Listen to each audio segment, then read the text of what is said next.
எத்தனையோ காதல் கதைகள் வந்து போயிருந்தாலும் கூட நம்மளால மறக்க முடியாத ஒண்ணு ரோமியோ அண்ட் ஜூலியட்டோட ஸ்டோரி தான். ஷேக்ஸ்பியரோட கற்பனை உலகத்துக்குள்ள போய் அவங்க ஸ்டோரிய தெரிஞ்சுக்கலாம்.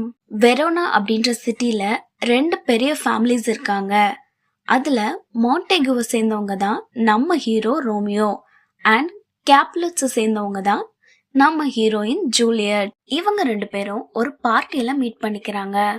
பார்த்த அந்த செகண்டே 2 பேருக்குள்ளயும் ஒரு ஸ்பார்க், இவங்க நமக்கானவங்க அப்படின்ற ஒரு ஃபீலிங் உண்டாகுது. அந்த பார்ட்டிக்கு அப்புறம் 2 பேரும் தனியா மீட் பண்ணிக்கிறாங்க. அவங்களோட லவ்வும் க்ரோ ஆகுது.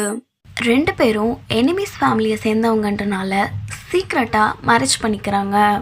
அப்போதான் ஒரு கலவரம் வெடிக்குது.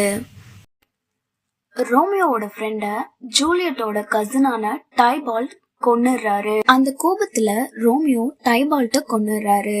அதனால ரோமியோவை வெரோனாவை விட்டே அனுப்பிடுறாங்க. அந்த சமயத்துல ஜூலியட்ட பாரிஸ்ன்ற ஒருத்தரை கல்யாணம் பண்ணிக்க சொல்லி கட்டாயப்படுத்துறாங்க. அந்த கல்யாணத்துல இருந்து தப்பிக்கிறதுக்காக ஜூலியட் ஒரு பிளான் பண்றாங்க. ஸ்லீப்பிங் போர்ஷனை குடிச்சு இறந்த மாதிரி நடிக்கிறதுக்கு பிளான் பண்றாங்க.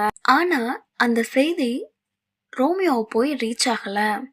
ரோமியோ ஜூலியட் நிஜமாவே இறந்துட்டாங்கன்னு நினைச்சு அவரும் விஷம் குடிச்சு இறந்துடுறாரு. ஜூலியட் கண் வலிச்சு பாக்குறப்ப ரோமியோ இறந்து கிடக்குறாரு. அதை பார்த்து தாங்க முடியாத ஜூலியட் தானும் இறந்துடுறாங்க. இவங்க 2 பேரோட மரணத்தை பார்த்து அந்த குடும்பங்கள் அதிர்ச்சி அடைகிறாங்க. அதுக்கப்புறம் தங்களோட வெறுப்பு எல்லாத்தையும் விட்டுட்டு 2 பேரும் சேர்ந்து வாழ்றாங்க. ரோமியோ அண்ட் ஜூலியட்டோட ஸ்டோரி ட்ராஜடியில் முடிஞ்சிருது. இதே மாதிரி நிறைய கதைகள் கேட்குறதுக்கு நம்ம சேனலை சப்ஸ்கிரைப் பண்ணி வச்சுக்கோங்க.